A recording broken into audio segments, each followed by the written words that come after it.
Magandang gabi po sa lahat. Babalik po tayo sa ating YouTube channel po, Samir Soriano Vlog.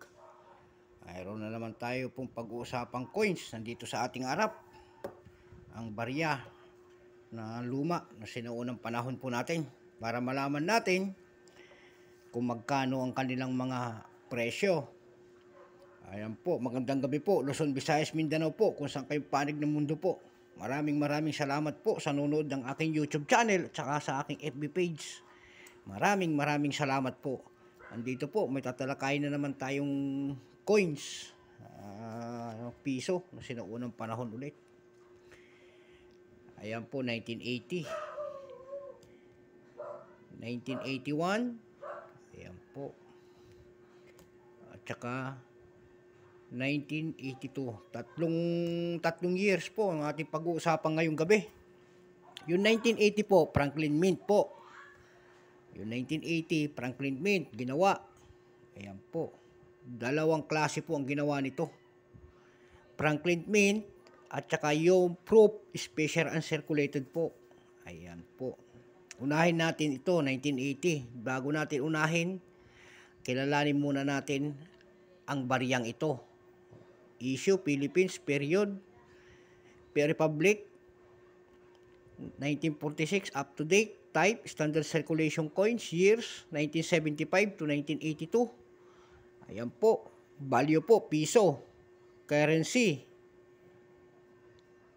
piso po, composition po, copper nickel, ang kanyang bigat, 9.5 grams, ang kanyang diameter, 29 mm, ang kanyang thickness po, 1.9 mm, orientation, middle alignment, reference number, TM-209, scientific name coat of arms, yung nasa likod niya po. Ayan po. Ayan po, kanyang harap, 1980. Kikita nyo po, Leon, and then Aguila. Ayan po, bagong lipunan series. Leon, simbolo ng Espanya. Aguila, simbolo po ng Amerika. At may tatlong bituin dyan. Ayan po, Luzon, Visayas, Mindanao po. Ayan. Yung 1980 nito, ang ginawa is Franklin Mint at saka may special uncirculated. Yung Franklin Mint nito po ay 0.5 lamang. Ito po. 0.5, 19,693 lamang. Ayan po. Yung very fine po nito, kasi may price appraisal na, yung kanyang very fine ay 54 pesos. Ayan po. Yung proof naman po ay 0.8%, 13,100 lamang na piraso. No price appraisal naman yun. Ibig sabihin, mataas ang presyo kaya hindi nila naligyan ng price appraisal. Ayan po. Dako naman tayo doon sa 1981.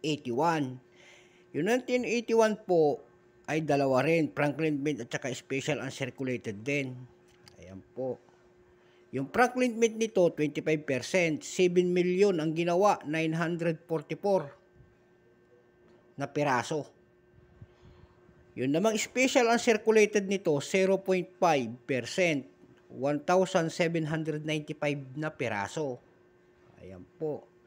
Pero itong hawak ko na ito, may presyo na rin. Yung verify niya is 39 pesos. Yung extra po ay 39 pesos. Yung uncirculated, 57.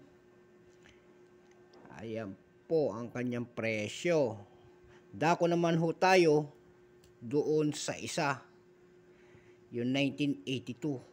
Ayan po, mga hindi kayo maniwala, 1982. Ayan po, 1982. Kaso hindi na gaano kagandahan ang ating coins. Ayan, punong-puno na ng pakikipagdigma.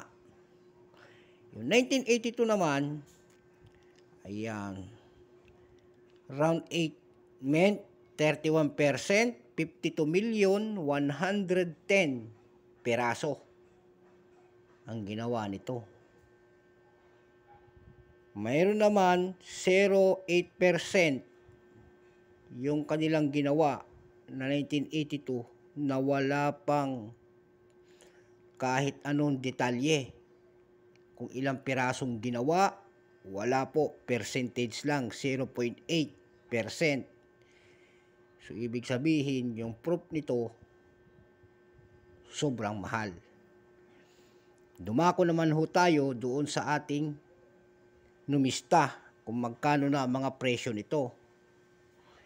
1980 to 1981 to hanggang 1982, doon sa numista ay mayroon nagbebenta ng $16. $69.99.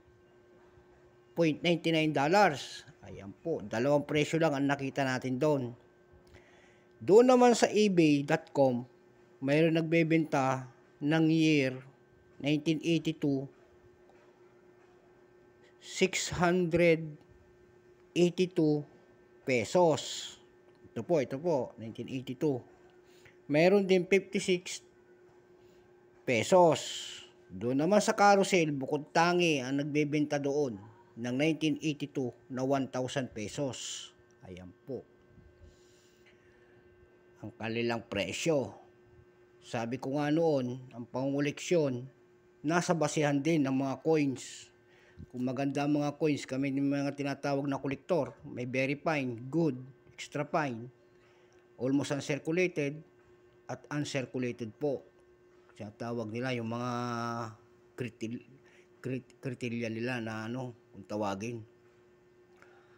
Ayan po, kanilang presyo. At hanggang dito na lamang po ang ating vlog at magandang gabi po sa lahat.